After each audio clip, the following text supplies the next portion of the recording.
রবীন্দ্রনাথ ঠাকুরের খনিকা কাব্যগ্রন্থের অন্তর্গত কবিতা জন্মান্তর। আমি ছেড়েই দিতে রাজি আছি সুসভ্যতার আলো। আমি চাই না হতে নববঙ্গ নবযুগের চালো। আমি নাই বা গেলেম বিলাত, নাই বা পেলেম রাজার খিলাত, যদি পরজন্মে পাইরে হতে ব্রজের রাখাল বালো। তবে নিবিয়ে দেব নিজের ঘরে সুসভ্যতার আলো।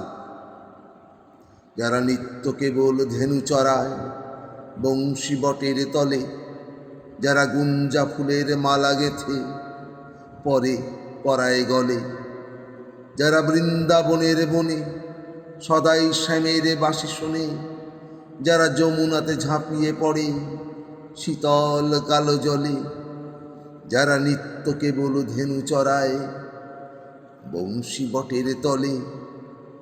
ওরে বিহান হলো জাগরে ভাই, ডাকে পরস্পরে, ওরে ওই যে দধিমন্থ ধ্বনি উঠল ঘরে ঘরে।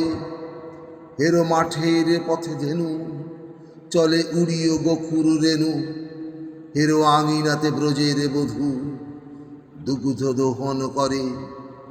ওরে বিহান হলো জাগরে ভাই, ডাকে পরস্পরে, ওরে শাওন মেঘের ছায়া পড়ে কালো তমাল মূলে, ওরে পার পার আধার হলো কালিন্দিরি কুলে।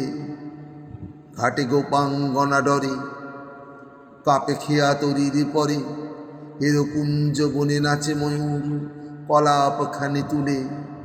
ওরে শাওন মেঘের ছায়া পড়ে কালো তমাল মূলে।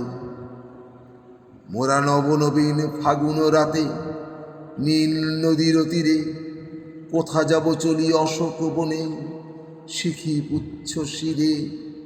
যবে দোলায় ফুল রাশি দিবে নিপ শাখায় কষি, যবে দক্ষিণ বায়ে বাঁশির ধ্বনি উঠবে আকাশ ঘিরে। মোরা রাখালি মিলে করব খেলা নীল নদীর তীরে। আমি হব না ভাই নববঙ্গ নবযুগের চালক, আমি জ্বালাবো না আধার দেশে সুসভ্যতার আলোক।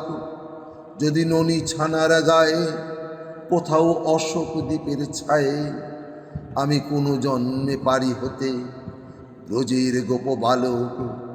তবে চাই না হতে নববঙ্গ নবযুগের চালক।